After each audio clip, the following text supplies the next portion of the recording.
اب وہ اس قابل ہو گئے کہ خود ہی جاننے لگے ہیں وہی کے بھی مطابق، یہ ساری باتیں اپنی طرف سے تجاوز، یہ نہیں ہونا چاہیے۔ اتنا ہی مانیں کہ غیب کی خبریں جب ہم وہی کے ذریعے بتاتے ہیں تو ٹھیک۔ اللہ پاک نے بہت اچھے طریقہ سے یہ بات بیان کی نا، عنده مفاتح الغیب، کہ کنجیاں اس کے پاس، جیسے سیف کی کنجیاں آپ کے پاس ہیں، آپ اس میں سے نکال کر بے شک 1000 دیں 2000، مگر کنجی نہیں آپ نے کسی کو پکڑائی۔ یہ ظاہری علم جو ہے نا، اس کی کنجی دے دی ہے، ہم مشاہدات سے حواس کے ذریعہ مطالعہ کر کے ایک دوسرے سے پوچھ کر اپنا علم جو ہے اس میں اضافہ کر سکتے۔ علم غیب جو ہے اس میں ایک رائی برابر کوئی نبی فرشتہ اضافہ نہیں کر سکتے، جتنا بتایا آگے کو کلیہ اور گور نہیں سکھا دیا کہ وہ سارے سوال حل کرنے شروع کر دے۔ اس لیے اس علم کو کہتے ہیں عطائی، ورنہ یہ علم بھی عطائی ہے، اس کو کیوں نہیں عالم کہتے؟ یہ ہمارے بس میں کر دیا کہ ہم اس کو آگے بھی بڑھا سکتے ہیں۔ علم غیب نہیں، وہ جب بھی ہوگا نا اللہ بتائے گا پھر پتہ چلے گا، خواب میں بتائے، وحی کے ذریعہ بتائے، اللہ کے بتانے سے پتہ چلے۔ اب ایک چالاکی میں بتاتا ہوں، علماء جب شرارت پر آ جاتے ہیں، وہ مولانا تھے احمد یار خان گجراتی مرحوم، تو انہوں نے ایک کتاب جال حق لکھی ہے، وہ یہ ہمارے بریلوی حضرات جب لڑکے فارغ ہوتے ہیں ان کو دیتے ہیں، ایک حصہ اہل حدیثوں کے رد میں، ایک دیوبندیوں کے رد میں، دونوں اکٹھے چھپے، تو علم غیب پر لکھتے ہیں۔ اس میں ملا علی قاری رحمۃ اللہ علیہ کی نا شرح فقہ اکبر سے حوالہ نقل کر، اب اس میں ایک لفظ انہوں نے تنگ کرتا تھا وہ چھوڑ دیا، باقی سب ٹھیک ہے۔ علم ان انبیاء علیہ السلام لم یعلم المغیبات من الاشیاء الا ما علمهم اللہ، یہ لکھا ہے کہ نبی غیب نہیں جانتے، اچھی طرح جان لو، سوائے اس کے کہ اللہ تعالیٰ انہیں بتاتا۔ اب بتاتا رکھ کر یہ بتا دیا سارا، آگے تھا احیانا، کبھی کبھی اللہ بتاتا، وہ کبھی کبھی چھوڑ دیا۔ مقبول صاحب وہ کتاب میں سے وہ کھا گیا کہ کبھی کبھی اللہ بتاتا، وہ کبھی کبھی چھوڑ دیا، اپنا اتنا رکھ لیا اللہ ما علمہم، جو اللہ نے انہیں بتایا کہ بس اب بتا دیا۔ وہ کہتے ہیں کبھی کبھی، اگر بس میں ہوتا کبھی کبھی کیوں اللہ نے بتانا تھا، اللہ جب بتاتا پتہ چلا۔ بالکل آخر میں جب آپ نے حجۃ الوداع کیا،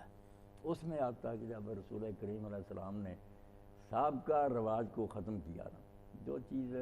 رسم بن جاتی ہے اس کا ختم کرنا آسان نہیں۔ صحابہ کرام جیسے لوگ جانیں دے رہے ہیں، وطن چھوڑے ہیں، مگر وہ رسم چلی آ رہی تھی کہ یہ حج کے مہینے جو ہے نا، ذی القعدہ، ذی الحجہ اور شوال، اس میں نا وہ عمرہ نہیں کرتے۔ عرب جاہلیت میں یہ بات بدعت کی وجہ سے آ گئی ہے، نیک نیتی سے، کہ یہ کیا حج ہوا کہ آدمی ایک ہی بار گیا اور حج اور عمرہ دونوں کرا، یہ تو کوئی اللہ کے گھر کی محبت نہیں، اس میں صرف حج کرو۔ جب سفر کا مہینہ گزر جائے اور رجب آئے نا، اس میں پھر آدمی اگر چاہتا ہے تو آ کر یہاں سفر کے بعد جس مہینے میں چاہے عمرہ الگ کر، حج اور عمرے کے لیے 2 سفر ہونے چاہیے۔ بات تو بہت اعلیٰ تھی، اگر کوئی کر سکے افراد تو بہت اچھا، کس طرح ہی جائے بار بار، مگر اللہ نے جب آخری نبی بھیجے اور ساری دنیا کے لیے دین تھا تو پتہ تھا کہ سارے لوگ تو اس طرح نہیں آ سکتے، اجازت دے دی کہ ایک ہی سفر میں پہلے عمرے کا احرام باندھو، عمرہ کر کے جا کے احرام کھول دو، پھر وہاں سے حج کرو۔ یہ جب آپ نے کہا نا صفا مروہ کے بعد صحیح کہ کھول دو احرام، مانے ہی نہیں بات، بہت حکم آپ نے دیا، کوئی سنتا ہی نہیں تھا، حتیٰ کہ بعض لوگوں نے یہاں تک کہہ دیا کہ یہ آپ حج ہمیں کیا سکھا رہے ہیں کہ ہم مینا کو جب روانہ ہوں گے، جب یہ احرام کھول گیا، بیویاں ساتھ ہیں، لوگ عیش کریں گے، تو جب ہم مینا کو روانہ ہوں گے، احرام باندھیں گے، تو ہمارے تو ذکر جون میں سے منی ٹپک رہی ہوگی، یہ لفظ تک ہے۔ تو وہاں پھر حدیث پاک میں آتا کہ یا کسی بندے نے حضور کو جا کر یہ بتائی، حضرت جابر بیان کر رہا ہے کہ یا کسی بندے نے اس بات کی اطلاع دی حضور کو کہ ایسا لوگوں نے کہا، یا آسمان سے وحی آئی۔ یہ 2 آپشن رکھیں، یہ نہیں کہ حضور کو ہی پتہ تھا، یہ اس وقت تک بھی 3 مہینے سے وفات سے پہلے ذہن یہی تھا کہ یہ خبر یا اللہ نے دی ہے یا کسی بندے نے بتایا ہوگا،